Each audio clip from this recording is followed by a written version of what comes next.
Tek receta e dytë kemi pjesën e avullit që mund të bëjmë me dafinë, që ndonjëherë jashtëzakonisht shumë ta bëjmë para gjumit ose në momente që jemi shumë të bllokuar, bëjmë të njëjtën gjë, ndoshta pak krip në këtë rast. Si duhet ta bëjmë? Pra vetëm ujin do ta zjem me, do të hedhim edhe dafinë. Po. Domethënë marrim ujë, në sasi të konsiderueshme, mirë është të kemi një s'ka problem se ndrojmë krahun. Ndrojmë krahun. Okej. Një tenxhere ose enjë që të jetë sa më e hapur në mënyrë që sipërfaqja e avullit të jetë më e madhe. Do të vendosim një peshqir pasi të ketë filluar të ketë marrë val, mund ta treqim nga zjarri dhe pastaj vendosim një peshqir në kokë dhe neve marrim avull. Kjo është pak e vështirë për fëmijët, kam përshtypjen, se nuk qëndrojnë ose kanë frikë. Kam një zgjidhje për atë, sepse e kam provuar. Tani, përveç dafinës që ne mund të shtojmë të gjethe eukalipti që janë përsëri shumë të mira. Dafina ka efekt antiseptik shumë të mirë. Pra, përveç se e gjejmë edhe me pika në formë të lëngshme, e gjejmë edhe me gjethe. Me gjethe që mund të pihet edhe më pas edhe në formë çaji.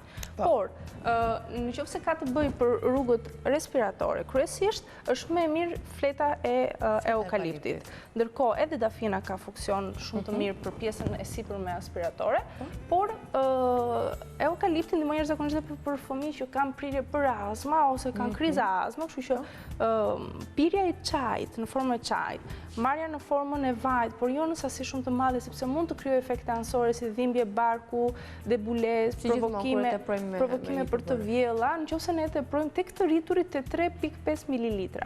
Që është një sasi goxha e madhe. Ka lidhje me peshën e fëmijës nëse duam ta kalojmë pas te fëmia? Nëse ka të bëjë për fëmijë, unë rekomandoj të jenë mbi 2 vjeç dhe të jemi te 2-3 pika në ditë maksimumi. 2 pika do ishte maksimalja. Kështu që kur kalojmë ke pjesa e avullit, neve në këtë rast nuk kemi pse të kursehemi si te gjethet e dafinës ose te eukaliptit, mund të shtojmë edhe kamomil, ose kamomil të freskët, dhe përsëri vaj eukalipti në këtë rast mund të shtojmë një sasi më të madhe nëse bëhet fjalë për fëmijët, në mënyrë sepse fëmia nuk mund të rrisë sipër tenxherës dhe të durojë avullin e nxehtë, por në një ambient që nuk është shumë i madh, edhe ne duke mbajtur sa më afër pjesës që vëllon uji i nxehtë edhe me vaj, të ndihet aroma dhe do e ndihmoj.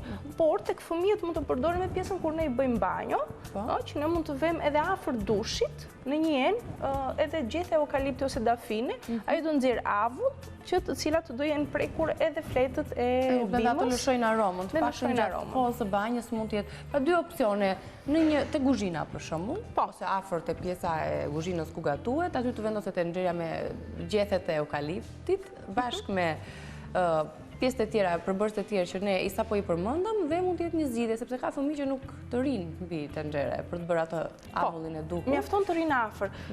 Ti e kuptove që ndihet shumë të gjithë po e kuptova dhe shumë aroma. Po e mbaj edhe për ta ndier akoma më mirë aromën e eukaliptit. Kjo periudhë është në fakt të gjitha nënat ankohen, kam fëmijën me hund, me koll dhe janë mënyra të thjeshta popullore se si mund t'i ndihmoni fëmijët tuaj dhe veten tuaj në fakt, që jo për një zënje hundësh të shkojmë te doktori, të marrim ilaçe sepse e dim tashmë procedurën. Nëse ne kapim që në zanafillat e shenjave të parë, ne mund ta ndihmojmë goxha që trupi ta kalojë, le të themi, duke aktivizuar sistemin imunitar. Më pas që shikojmë që kemi shenja më të agrevuar, sikur që të drejtohemi ke mjeku, sidomos tek pediatri që bëhet fjalë për një trup që është akoma në pandërtimin e plotë të sistemit imunitetit të tij.